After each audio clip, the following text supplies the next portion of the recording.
చట్టసభల్లో బీసీలకు 42% రిజర్వేషన్ కల్పిస్తూ చట్టబద్ధత చేయడం పట్ల హర్షం వ్యక్తం చేస్తూ ఎమ్మెల్సీ కవిత సిద్దిపేట జిల్లాలో ఉన్న ప్రముఖ పుణ్యక్షేత్రమైన కొమరవెల్లి శ్రీ మల్లికార్జున స్వామివారిని దర్శించుకుని ప్రత్యేక పూజలు నిర్వహించారు. అంతకుముందు కొమరవెల్లి మండల కేంద్రంలో తెలంగాణ తల్లి విగ్రహానికి పూలమాలలు వేసి ఘన నివాళులు అర్పించారు. తర్వాత బోనం ఎత్తుకుని స్వామివారికి సమర్పించి పట్నం వేసి స్వామివారికి మొక్కులు చెల్లించుకున్నారు. ఈ సందర్భంగా ఆలయ అర్చకులు వేద మంత్రాలతో ఆశీర్వచనం చేసి స్వామివారి తీర్థప్రసాదాలు అందజేశారు.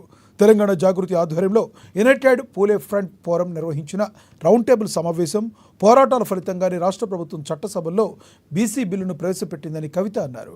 కేవలం జాగృతి నాయకుల పోరాటాల ఫలితంగానే బీసీలకు విద్య, ఉద్యోగాల రిజర్వేషన్లో ఒక బిల్లు, రాజకీయంగా మరొక బిల్లు ప్రవేశపెట్టారని తెలిపారు.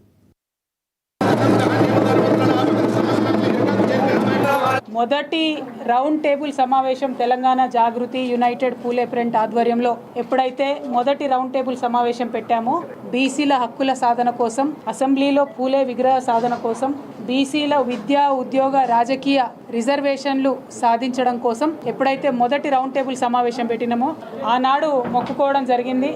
ఎప్పుడైతే ఈ బిల్లులు అసెంబ్లీలో, మండలిలో మన రాష్ట్రంలో పాస్ అవుతాయో ఆనాడు కొమరవెల్లి మల్లన్న దగ్గరికి వచ్చి దర్శనం చేసుకుంటామని మొక్కుకోవడం జరిగింది. ఇవాళ ఆ మొక్కు చెల్లించుకోవడం కోసమని మరి యునైటెడ్ పూలే ఫ్రంట్ నాయకులు, తెలంగాణ జాగృతి నాయకులు అందరూ కూడా ఇక్కడికి రావడం జరిగింది. మరి బీఆర్ఎస్ పార్టీ నాయకులు రాష్ట్ర వ్యాప్తంగా ఈ బిల్లు సాధనలో వెన్నుదన్నుగా నిలిచినటువంటి వారందరూ కూడా మరి వచ్చి ఇక్కడ దర్శనం చేసుకోవడం జరిగింది.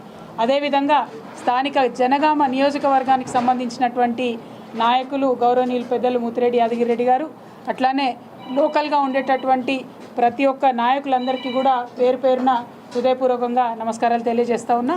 మీ అందరు కూడా ఈ సాధనలో సాయం చేసినందుకు మీకు నమస్కారాలు తెలియజేస్తున్నాం. ముందుగా ఇవాళ ప్రభుత్వాన్ని మేము కోరేది ఒకటే, ఫస్ట్ డిమాండ్ బహుజనులందరికీ కూడా ఈ భారతదేశంలో విముక్తి కలగాలని చెప్పి